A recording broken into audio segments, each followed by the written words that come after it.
Hey, welcome to my studio. This is Lady C coming to you with a experience that I had on Amazon Vine and why I am very leery about ordering electronics on the Vine program.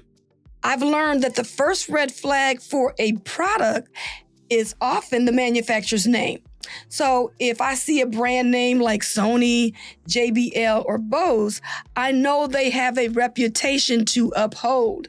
But when I see names like Muskie, Yearso, or random brands I've never heard of, I immediately get suspicious. And trust me, I've been burned too many times by low-quality electronics, especially karaoke machines, audio devices, and headphones. So now I research before I even accept a product. Now, here's a perfect example of why I've become so cautious. I've ordered too many karaoke machines in the past that were either cheaply made, had horrible sound, or broke within weeks. If I'm getting a karaoke machine, I want a brand I can trust, something I could find at Sweetwater, the Guitar Center, or a reputable retailer. If it's only on Amazon, that's usually a bad sign. Now let's just take, for instance, this audio interface I ordered for $99 several years ago. The sound was nearly non-existent.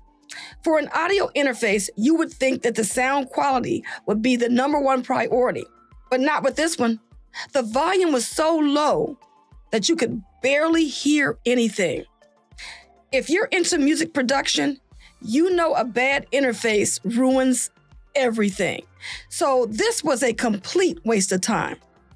And how about this wireless headset that I ordered for $289? And at that price point, you would expect premium sound quality, right?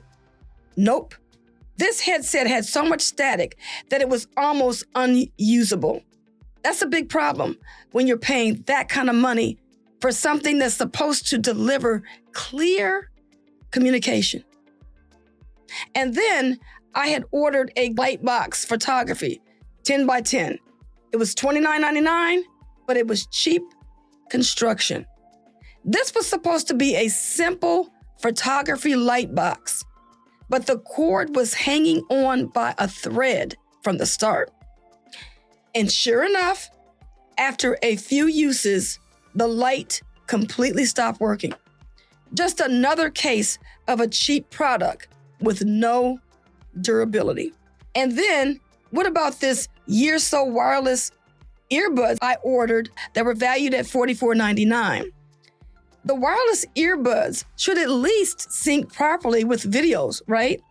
Not these. The audio and video were completely out of sync when watching YouTube, making them completely useless.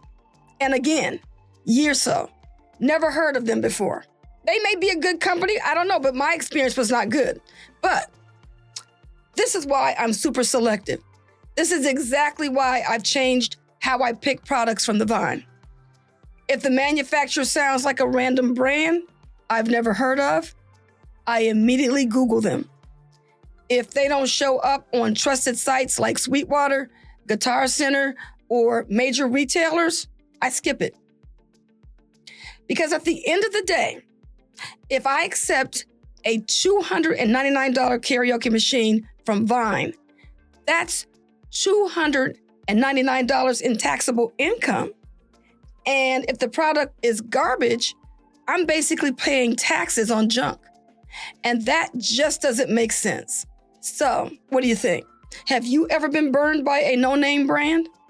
Or do you have a rule for spotting bad products before you buy? Drop a comment below. I'd love to hear your experiences.